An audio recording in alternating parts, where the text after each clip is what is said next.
Hello दोस्तों, नमस्कार। अभी हम बात करेंगे सावन का महीना, पवित्र महीना चल रहा है, बहुत ही शुद्ध और पवित्र महीना है। मैं इसको यही मानता कि ये केवल एक हिंदुओं के लिए, ये सभी के लिए पवित्र महीना है, बहुत अच्छा भोलेनाथ का एक सावन का महीना जो आता है साल के अंदर बहुत ही पवित्र और बहुत ही अच्छा होता है। सभी लोग मानते हैं इसको, मिनिमम सभी कास्टों के अंदर या सभी लोग इसको जो अच्छी तरीके से मानते हैं। लेकिन मैं एक चीज़ मान के चलता हूँ, अभी जैसे कॉपर का सीजन चल रहा है, खासकर हमारे हिंदू धर्म के अंदर तो कॉपर को बहुत ही ज़्यादा पॉपुलर और ज़्यादा मतलब अच्छा मानते हैं। तो अभी हरिद्वार से या गोमुख से लोग कॉपर वगैरह लेके आ रहे हैं। तो मैं एक चीज़ मानता हूँ, लोगों के अंदर एक भ्रांतियाँ फैली हुई है। कोई कहता है कि हड्डी फेंक दी, या कोई कहता है कि ये डाल दिया या वो डाल दिया। यार मुझे एक छोटी सी चीज़ बताएं भाई, मैं एक चीज़ मान के चलता हूँ, मैं भी खुद 2-3-4 बार कॉपर लेकर आया हूँ, मैं भी इस चीज़ में शामिल रहा हूँ। अभी क्या है कि मेरी एज नहीं है या जो भी है, मैं जान नहीं पा रहा, कैसे मान सकते हो आप। लेकिन मेरे कहने का मतलब एक चीज़ है, किसी ने ये डाल दिया, किसी ने ये कर दिया, ये पवित्र कर दिया, अपवित्र कर दिया, भाई कुछ नहीं है। मन के अंदर भ्रांतियाँ निकाल दो। मन सच्चा, कटौती में गंगा। मन पवित्र है ना, तो सब कुछ पवित्र है दोस्त। इसलिए बिंदास हो गए, बम बम भोले बोलो और अपना मस्त होकर कवर लेकर कोई कुछ भी गलत करने दो यार। सूरज की तरफ मैं ऐसे अगर मिट्टी उछाल दूं तो सूरज की तरफ कोई मिट्टी का असर नहीं पड़ता है। केवल एक मन के अंदर ये हो जाता है, अरे यार इसने थूक दिया तो मेरी तो कवर शुद्ध होगी, मैं तो शुद्ध होगा, कुछ नहीं। कहते हैं जब हाथी चलता है ना तो कुत्ते भौंकते रहते हैं।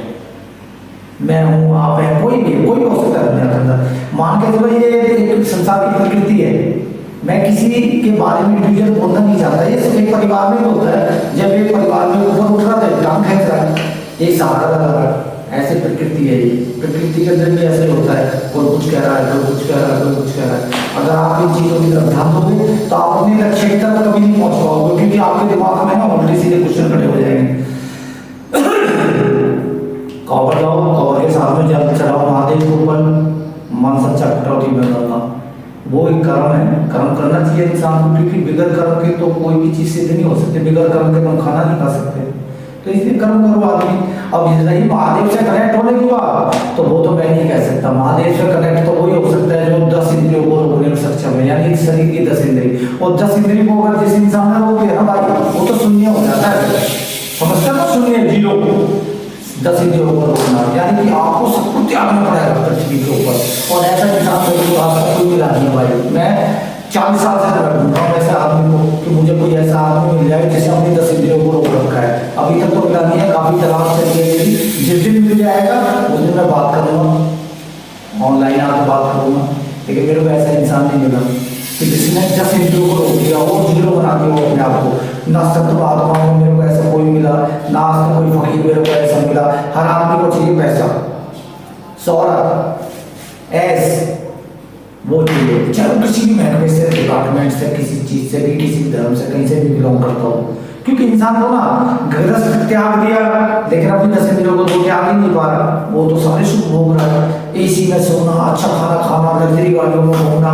भाई किस चीज़ का भी त्याग किया आपने? महादेव उनको पसंद नहीं करते। महादेव केवल एक इंसान को पसंद करते हैं जो अपनी 10 इंद्रियों को बांध लेता है। और ऐसा होगा, मैं आपको आज बता रहा हूँ 2027 के अंदर ऐसा होगा।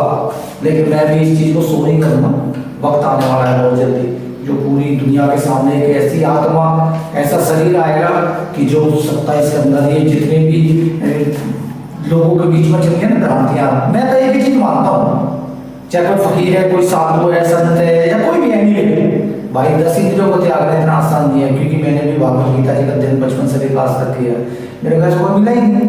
हर आदमी को सुख चाहिए, अब वो सुख किसी भी तरीके से हो सकता है। तो इन चीज़ों पे ध्यान नहीं दें, कवर ले पाओ अपने धर्म में। देखो, भगवान पूजने के कोई भी रास्ते हो सकते हैं, भगवान पूजने के कोई भी रास्ते हो सकते हैं। कोई किसी रूप से पूज रहा है, किसी नाम से पूज रहा है, कोई किसी नाम से पूज रहा है, कोई किसी नाम। रास्ता तो अलग अलग है, लेकिन मंजिल तो सबकी एक ही है ना। लाखों नदियाँ बहती हैं, लेकिन समंदर के अंदर जाकर गिर जाती हैं। तो ऐसे भगवान एक ही है जो सृष्टि को चला रहा है। अब उसको किस नाम से आप पूज रहे हो, वो नहीं है। कोई किसी नाम से पूज रहा है, ये इस नाम से पूज रहा है, वो इस नाम से पूज रहा है, लेकिन जाना तो समंदर में ही है ना। क्योंकि मैं एक चीज मान के चलता हूँ, आप इस चीज को ना एक चीज गहराई से मान के चलना।